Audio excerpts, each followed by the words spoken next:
दर्शकवृन्द नमस्कार, म भोजराज थापा।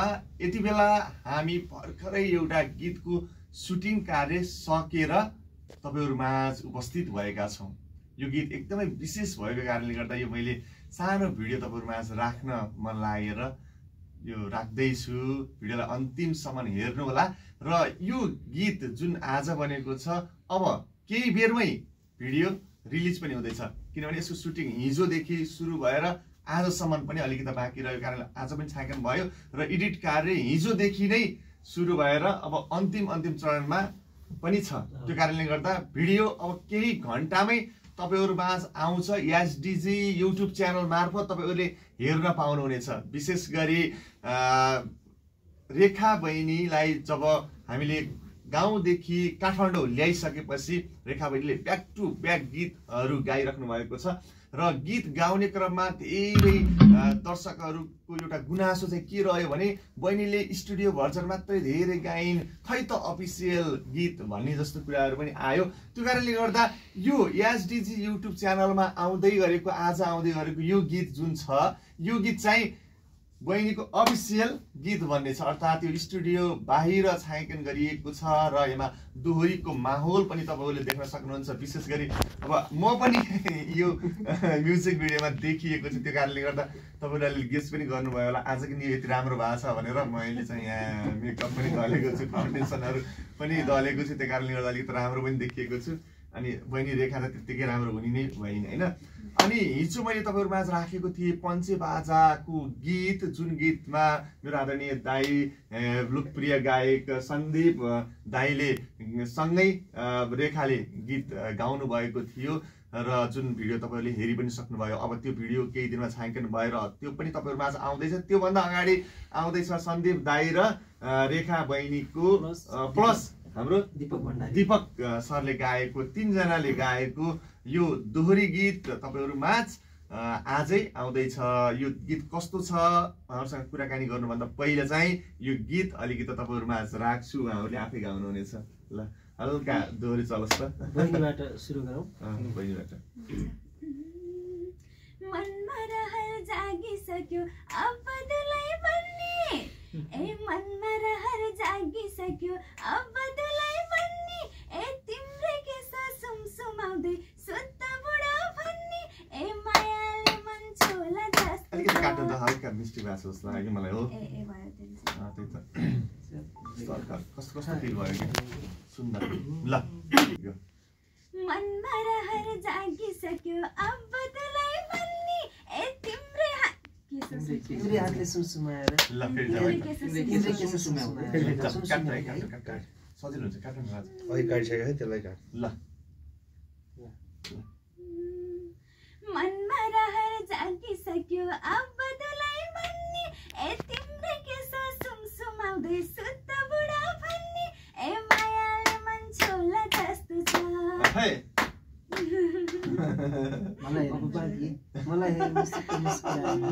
मलाई हेरी मुसुक्क मुस्कुराए उनी, आए अब केही होला जस्तो छ, अब केही होला जस्तो छ।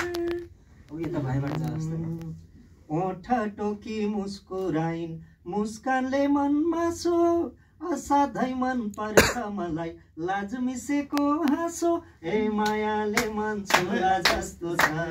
मलाई हेरी मुसुक्क मुस्कुराइन् उनी, आए अब केही होला जस्तो छ।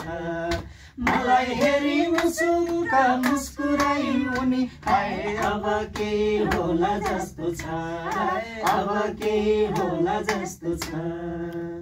एकदमै अब यो गीत चाहिँ तपाईहरुले आजै सुन्न पाउनुहुनेछ, हेर्न पाउनुहुनेछ। बहिनीको अफिसियल गीत पनि यो बनेको छ, पहिलो अफिसियल गीत पनि बनेको छ। त्यो कारणले गर्दा कस्तो रह्यो यो गीत, कस्तो छ यो गीत भन्ने पनि तपाईहरुलाई लाग्न सक्छ।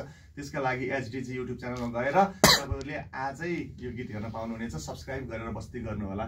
त्यो भन्न चाहे अब बल्ल नमस्ते गर्छु। ल नमस्ते सबैलाई, स्वागत छ है त। अघि टेलर थियो, अब चाहिँ अलिकति कुराकानी गरौँ दाइ। अनि ठिक छ नि? एकदम गुड छ, एकदमै राम्रो छ। हाम्रो यो गीत चाहिँ हाम्रो हरिश रिजाल हुनुहुन्छ, यो गीतका मोडल पनि, त्यसै गरी उहाँकै डाइरेक्सनमा यो गीत आइरहेछ।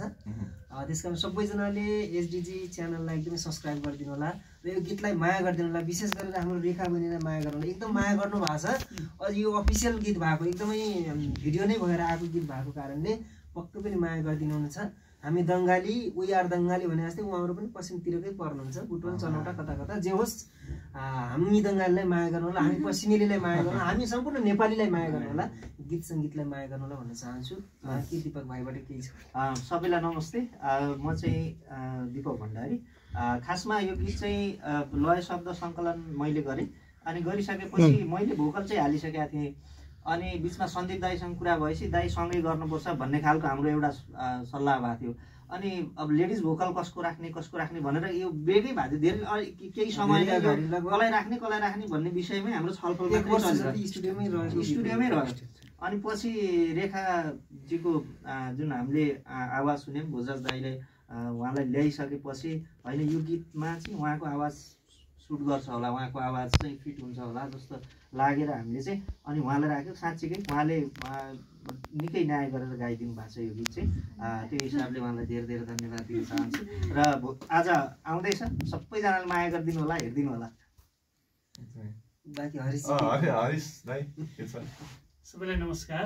अब उहाँले भने जस्तै यो गीत चाहिँ जब रेकर्ड भएर आयो होइन, आइसकेपछि चाहिँ भिडियो बनाउने कुरामा चाहिँ होइन सन्दीपजी दिपकजी लगायत बजार सरसँग हिजोदेखि पनि भेट भइरहेको छ होइन, यसलाई अफिसियल तरिकाबाटै जाऊँ न भनेपछि हामीले रातारात एउटा प्लानिङ गरेर रातिको 2-3 बजीसम्म यो भिडियोको लागि कन्सेप्टदेखि लिएर सबै तयार गऱ्यौँ र बिहान 6 बजे उठेर अहिलेसम्म हामी यही भिडियोको लागि निरन्तर खटिरहेका छौँ। यो एडिटमा पनि गइसकेको छ र यसलाई छायाङ्कन गर्नुभएको छ हाम्रो अजयजीले, यसको कोरियोग्राफर गर्नुभएको छ राजरामजीले र यसको सम्पूर्ण कुराहरूको म्यानेजमेन्टदेखि लिएर गएर सबै हाम्रो भीम खड्काजीले हेर्नुभएको छ। उहाँ आफै पनि एउटा मोडल र एउटा निर्देशक पनि हुनुहुन्छ र मेरो निर्देशन रहेको छ र जहाँसम्म लाग्छ एउटा फरक राम्रो मिठो र फ्यामिलियर यो भिडियो बनेको छ।